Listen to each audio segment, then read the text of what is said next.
Hello बच्चों, let's read the question.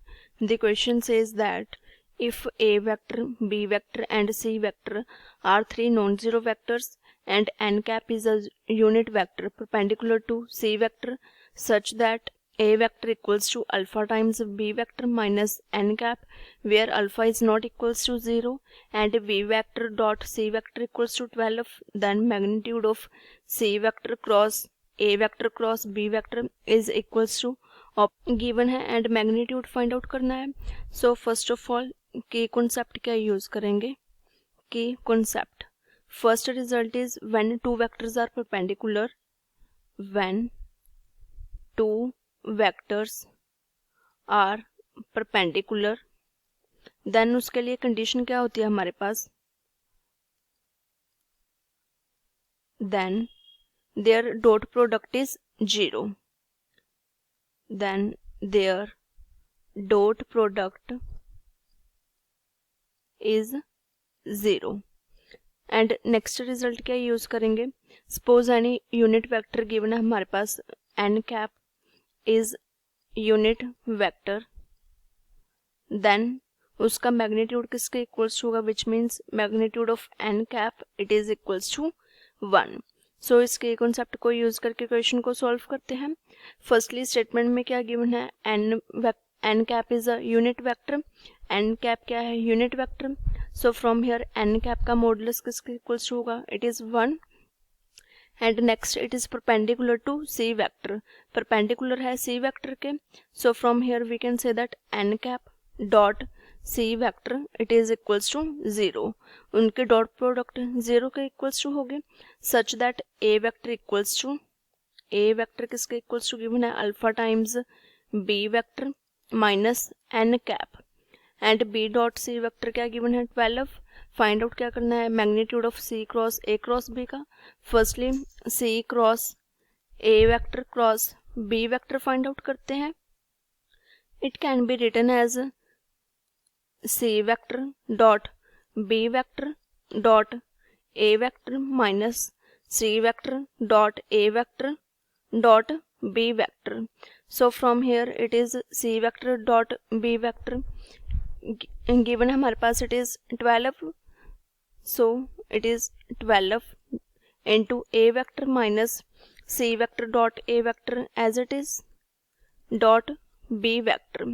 So now firstly हमें यहाँ पे C vector dot A vector की वैल्यू चाहिए होगी. A वेक्टर हमारे पास गिवन है सो उसको यूज करते हैं. So from here A vector equals to alpha times B vector minus n cap.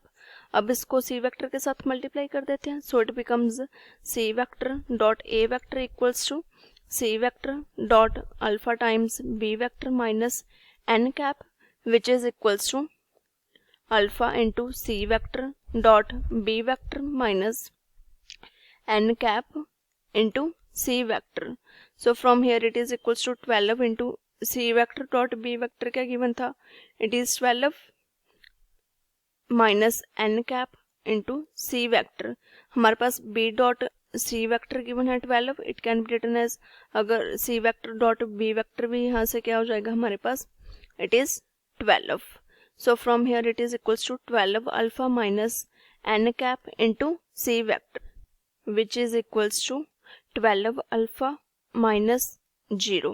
So हमारे पास क्या आ गया C vector dot A vector. C vector dot A vector it is equals to 12 alpha. अब इस value को हम replace कर देंगे. Let us suppose this is equation number 1. So put in equation first. इससे क्या आ जाएगा हमारे पास C vector cross A vector cross B vector which is equals to 12 A vector minus C vector dot A vector it is 12 alpha dot B vector. So from here take 12 common remaining terms A vector minus alpha into B vector. अब statement में हमारे पास given था A vector equals to alpha B vector minus n cap. So from here A vector minus alpha B vector की value क्या आ जाएगी minus n cap. सो इसको use करके हम इसकी वैल्यू लिख सकते हैं.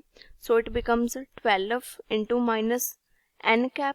सो नाउ हमारे पास C वेक्टर क्रॉस ए वेक्टर क्रॉस बी वेक्टर क्या आ गया, it is -12 n cap. Now इसका मैग्नीट्यूड फाइंड आउट करना है, so magnitude of c vector cross A vector cross B vector क्या आ जाएगा, it is equals to magnitude of -12 n cap which is equals to 12 into magnitude of n cap, so it is equals to 12 into 1 because n cap is a unit vector, so answer क्या आ गया finally हमारे पास, it is 12। अब इसको options के साथ match करते हैं, so from given options option c is the correct answer. I hope you all understand it well, thank you.